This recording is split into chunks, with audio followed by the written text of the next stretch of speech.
শ্বশুরমশাইয়ের আবদারে কীভাবে 10 মিনিটের মধ্যে চিংড়ি মাছ রান্না করলাম সেটাই কিন্তু থাকছে আজকের ভিডিওতে। তো প্রথমেই কিন্তু আমি চিংড়ি মাছগুলোকে ধুয়ে বেছে পরিষ্কার করে তারপরে দিয়ে দিলাম চিংড়ি মাছগুলোকে ভেজে নিলাম, আর তারপরে কড়াইতে দিয়ে দিলাম একটু তেল, তারপরে দিয়ে দিলাম একটা এলাচ, আর তারপরে পেঁয়াজগুলোকে দিয়ে হালকা একটু ব্রাউন করে ভেজে নিয়ে তাতে স্বাদ মতো লবণ, হলুদ, লঙ্কা গুঁড়ো, জিরে গুঁড়ো দিয়ে দিলাম। তারপরে একটু জল দিয়ে ভালো করে কিন্তু মিডিয়াম টু লো হিটে 5 থেকে 7 মিনিট মশলাটাকে ভালো করে কষিয়ে নেব।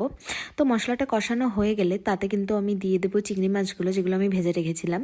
তো তারপরে কিন্তু এই চিংড়ি মাছটা দেওয়ার পরেও আমি মশলাটার সাথে চিংড়ি মাছটাকে 3 থেকে 4 মিনিট ভালো করে মিশিয়ে নেব। আর তারপরে কিন্তু আমি এর মধ্যে স্বাদ মতো জল দিয়ে দিয়েছিলাম, মানে হাফ কাপ জল দিয়েছিলাম। তো জলটা ভালো করে শুকিয়ে যাওয়ার পরে তারপরে কিন্তু আমি চিংড়ি মাছটার ওপরে একটুখানি এলাচ গুঁড়ো ছড়িয়ে দিয়ে চিংড়ি মাছটা নামিয়ে নিয়েছি। আর খেতে কিন্তু দুর্ধর্ষ হয়েছিল, একদম দারুণ হয়েছিল খেতে। তো আপনারাও কিন্তু ট্রাই করতে পারেন। আর হ্যাঁ, যারা যারা আমার চ্যানেলটাকে এখনও সাবস্ক্রাইব করেনি প্লিজ একটু সাবস্ক্রাইব করে দেবেন, আর ভিডিওটা ভালো লাগলে লাইক, কমেন্ট আর শেয়ার। বাই।